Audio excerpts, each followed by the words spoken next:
Okay, we're here to talk about the Broken Skull Sessions podcast with Chris Jericho.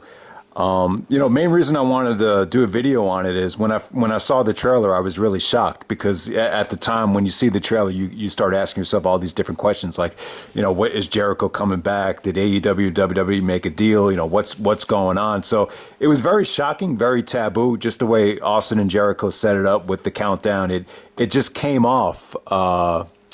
Just very different. So I think it did get a lot of people talking. But the bottom line is, it's as simple as Vince just giving Austin permission to do it, and Tony Khan from AEW just giving Jericho permission to do it, and there really wasn't anything to it. Jericho was able to promote AEW, so I thought he came off great. But I have my brother here, and we're going to talk about the podcast just in general, because I just think there's a lot that anyone that wants to follow their dreams, become a wrestler, become a rock star. I thought Jericho was great here. Just gave a lot of great life lessons here. So overall, my first question to you though is, for someone that doesn't watch AEW, when Jericho was on with Austin, did it make you any more interested in following the product or anything? I think that it definitely makes me a little more interested in tuning in. I don't watch a lot of WWE these days, so it's really not fair for me to say because I'm not watching a whole lot of current wrestling anyway. This retrospective stuff is definitely aimed at, I think, people like me because it can kind of pull me back into the product a little bit. So I think it was smart on Austin and McMahon's part for letting Jericho come in and do the interview. So I guess in short, not really. I've seen a little bit of it, and it's not that appealing for me. But that's because I'm not a hardcore wrestling fan. It's more about where you are in your life, more than anything. But if I was, I think 12 years ago, I think I would have been like, oh man, this is really cool. Because I'd watched old Ring of Honor stuff with you, and I'd see whatever was going on in TNA. At that point, I think I would have been more interested. So if you're still like a hardcore wrestling fan, I think it's great because I think, I don't know, part of me thinks that maybe Vince wants a little bit of competition because he has no competition. So part of me, I think he probably realizes that they're the big fish and they're not going to get caught. And so why not, Right. And the other thing too, when they look back at Jericho's debut, a lot of the reason why it worked and why the crowd reacted so much is because, a lot of both WWE fans were watching WCW as well. Yes, right. So I think it kind of ties into Jericho's debut. Right? Yeah. No, it created that buzz. Yeah, it's like when if MJF, for example, comes over, the guy with the scarf, when he comes over, it's like you kind of want the fans to kind of know who he is. Yeah, right. You don't want him to come in cold turkey. Exactly. Yeah, you don't want to have to restart with a different name and a different gimmick every time. Yeah. You want it to be special, and I think that's been missing to an extent. I think that they're getting a little bit of that when someone comes over from NXT onto the main roster. Right, yeah. They get a little bit of that, but it's not exactly the same, is it? Because it's still WWE. All right, so let's just talk about a lot of the stuff that they went over in terms of I want to ask you this now. Jericho and you have a lot in common. There was a time you wanted to become a wrestler, and you are still somewhat of a musician right now. Jericho always wanted to become a rock star, so both you guys have that in common. What did you get from the interview in terms of some valuable life lessons that he talked about? Well, I remember we both read his books. I think he's on his fourth book now. I read all three. I'll admit some of it kind of got lost in my memory. I don't remember a lot of whatever, but I remember while we were watching this interview, some of the stuff went, that's right, I read about that, some of the stuff with Shawn Michaels, and especially some of the stuff with Triple H, and he was always inspiring to me because he was always very close to, despite the fact that his characters might have been cocky or whatever, in real life, you could tell he's very modest, you know, and he seems very close to the fans, even though he's a pretty big star. He's not, more than anybody, he's not afraid to say, like, he fucked up or that didn't work. That's what I like about him. There's some people, like, I'm not going to name names, but there's some guys out there that never want to admit that they were wrong in that situation, or that didn't work, or I should have tried a different gimmick. And some of those same guys aren't necessarily afraid to take risks. Right. You know, I won't name names either because it's not fair. But I think the first person who comes to mind, and it's not fair because I'm going to say his name just because it's on the tip of my tongue, but I haven't been watching the past, quite a few years now, but Dolph Ziggler is the first one that comes to my mind, is someone who it seems like every time like he's like stuck in whatever year that he made it in, and he doesn't seem to take Jericho takes a lot of risks. Sometimes they pay off. In the case of Shawn Michaels with Shawn Michaels' wife, and sometimes they don't, and you're like, "Oh, Jericho, that doesn't work. That doesn't work." And he knows it, and he stopped. So I mean, kind of similar to the Undertaker, where Jericho has really transformed his look and his aura, like over the years, more so than anybody. But I just want to start off with the beginning. Austin asked him, how did you become a wrestler? Where did you start out? He mentioned I don't think he wrestled in Stampede, but he mentioned he knew about Stampede. Eventually, he got to Mexico. It really, I don't know if you're familiar with Ultimo Dragon, but it seems like Ultimo Dragon's really the bridge that kind of connected him from Mexico to Japan. And then when he was in Japan, that opened the door for him to go to ECW. Foley recommended him to Paul Heyman.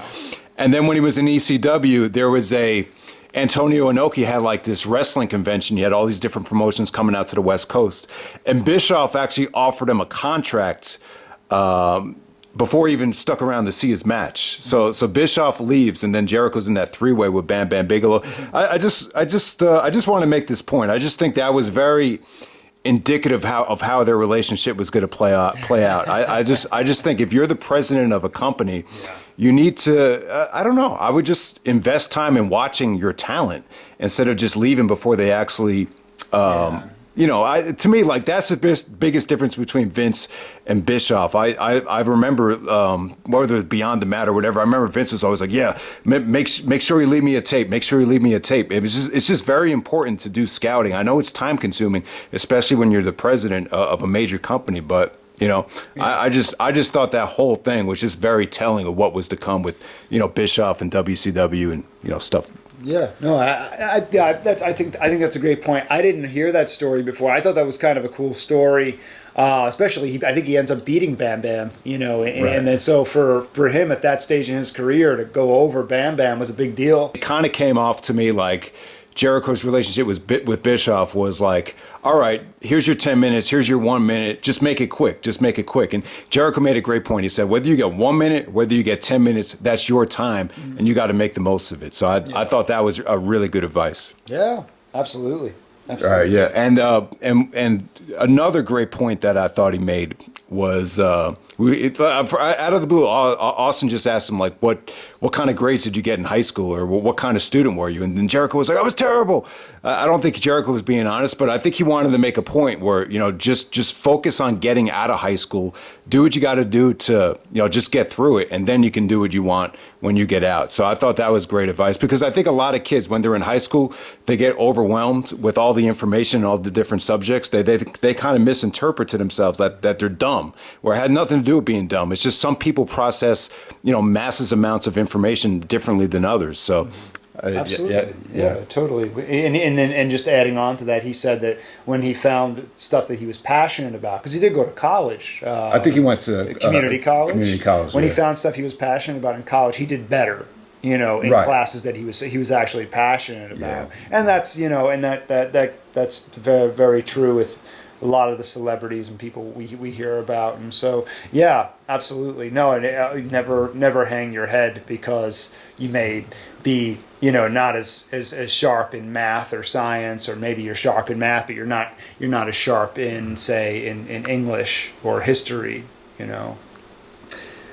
Okay, then they talk about the secret meeting with Vince when Jericho's contract was coming up. They had him come to the house, and they were asking about what should we do for the booking on Raw. But Jericho said that he never leaked this out, and that really impressed Vince. Vince thought he was a trustworthy person because it never leaked to the dirt sheet. So I thought that was an interesting story. And then they showed the promo with The Rock.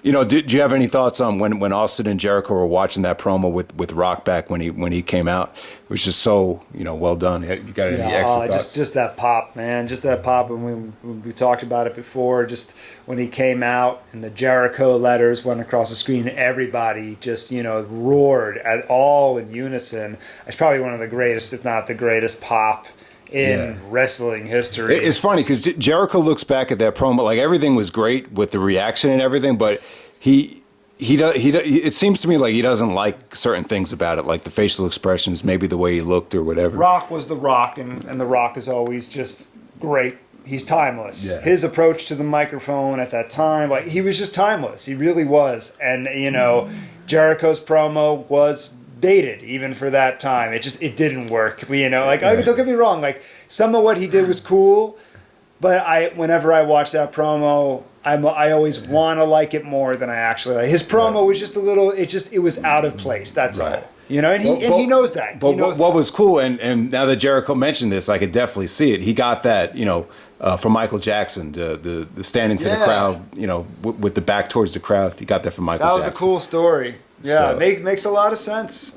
Yeah, and then they talk about that whole first year with the company where, Jericho said that he really had heat with Triple H, because of that promo and just because he was a WCW guy. There's so many people that looked at Jericho like he was a WCW guy. They thought he couldn't wrestle the WWE style, so he had a lot of heat with Triple H first. And, they what I didn't know was that Jericho was going to ask for his release. And then on the day he was going to ask to be out of the contract, they said, well, wait just a second. We're going to put the title on you. And then they did that whole Earl Hebner title change, the first match on Raw. Just talk about that great. I went over my head. He was gonna leave the company. Yeah. He actually said, all right, you guys aren't using me right. I think I want out. Like WCW is willing to take him back. Wow. I didn't. That one. I don't know why that went over my head. I don't remember reading that. That's crazy. I wasn't sure about. But no, that. The thing with Triple H, and he did talk about that in his book, is that Triple H kind of came in. It was super serious. I don't know why, but it reminds me of like Tim Duncan in the NBA. Like you have to earn certain guys' respect, guys who have made it. You have to earn their respect before they'll even kind of look at you. They really, when they look back at the Vengeance 2001 Undisputed Championship victory, that was a great segment. I mean, there was just talk about that. They were basically like laughing at how Jericho won the title with Vince and Flair coming out and all the ref bumps. Yeah. And Jericho said it was a very lonely night because he got locked out of his room. No one stuck around to congratulate him. He didn't bring his family out. The hotel guy wouldn't even let him in the room because he didn't have ID. So and then the pizza fell on the floor. It was just it was very foreshadowing of how that reign would play out. Yeah. Now 2003 with HBK, they talked about the WrestleMania match and how they clicked, and some interesting stories there about how Jericho came up with the match while he was shopping at Dick's Sporting Goods, and then they talked about burnout. Do you have any thoughts on the whole burnout thing?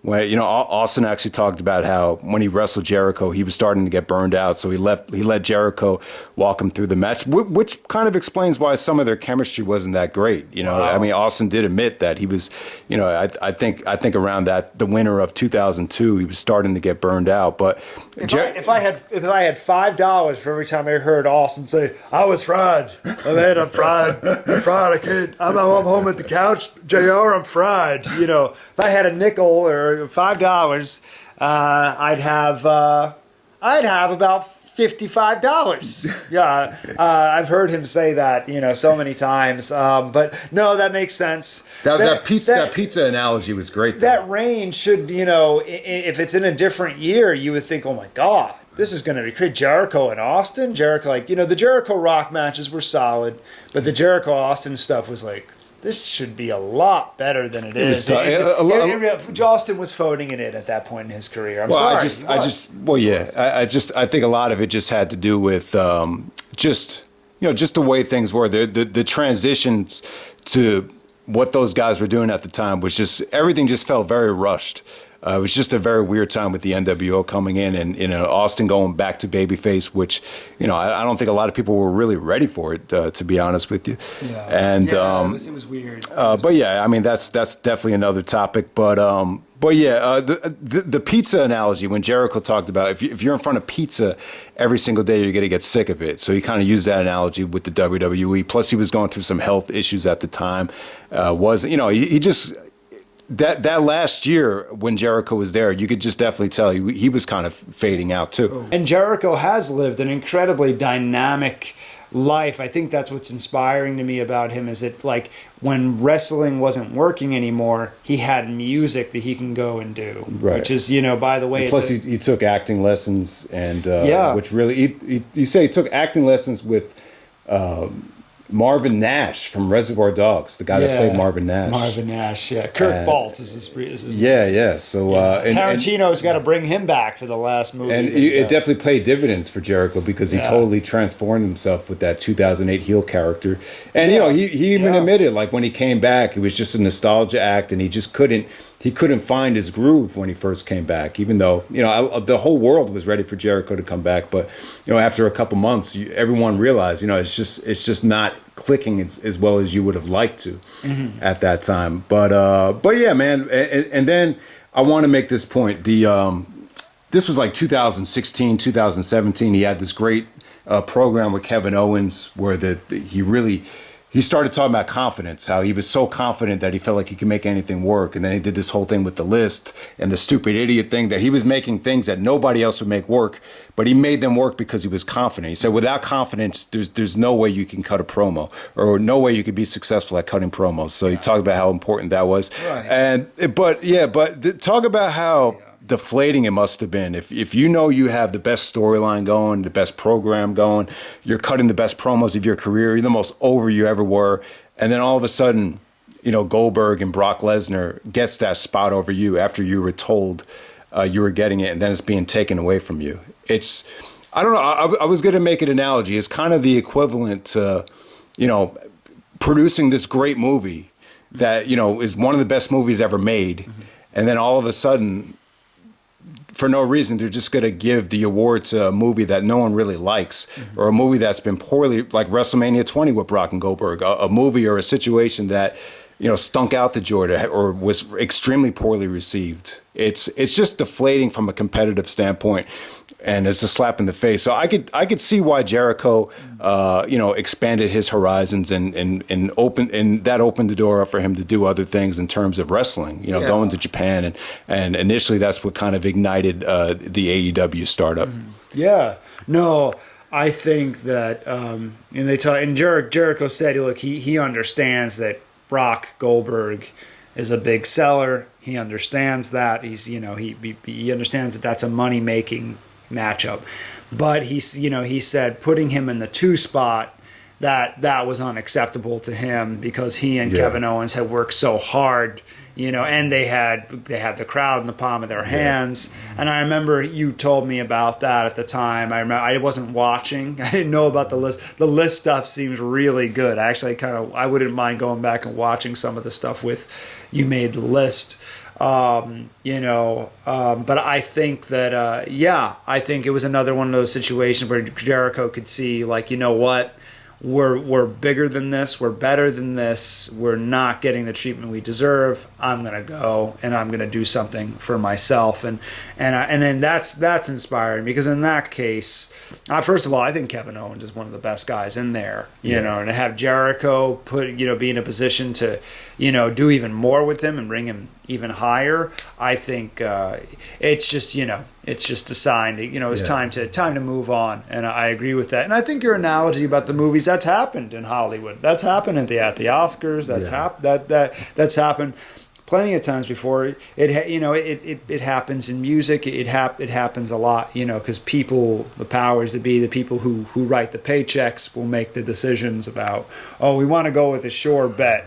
instead of in a short, and what is also kind of short-term thinking, instead of, that Kevin Owens Jericho thing could have gone on for another 3 or 4 months, or you never know. Like they could have done WrestleMania and SummerSlam, but no, instead you just get a one-off with these two big guys. And that was pretty much it. And Don Callis, who's actually Cyrus Virus from ECW, he's with Kenny Omega now. He kind of was the catalyst to get Jericho to do the New Japan thing, and that opened the door up for him to meet with Tony Khan. And he said that Tony Khan, it was just a case where he had passion and he had the money to start this company, and then they had a great core like Kenny Omega and the Young Bucks, so it just made a lot of sense. And I just think Jericho's more needed in AEW. If he was just in the WWE, he'd just be another part-timer that they would use to make money, doing these Saudi Arabia tours where he talked about he was going to do a thing with Undertaker, and then that got scrapped.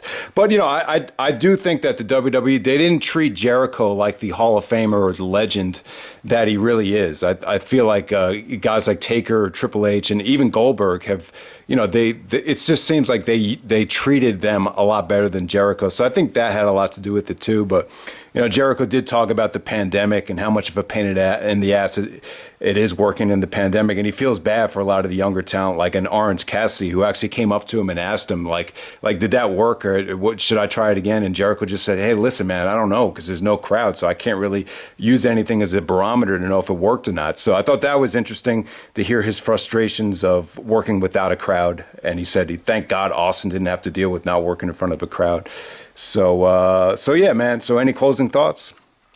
No, just one of the most inspiring wrestlers and entertainers, of my lifetime. And I think he's still got a lot more in him. Who knows? Maybe he'll wrestle for another 10, 15 years, or at least be involved in it. And I think it would be cool to see him. I don't know. I had this fantasy idea of him, maybe bringing in Kenny Omega or one of their other guys to fight, against McMahon, or maybe not McMahon, but maybe Triple H and somebody else, like Triple H and Lesnar or something like that. I think, who knows? Maybe they'll do a cross-promotional thing. That's the main reason why I did the video. It's maybe this will open the door up for more cross-promotional stuff.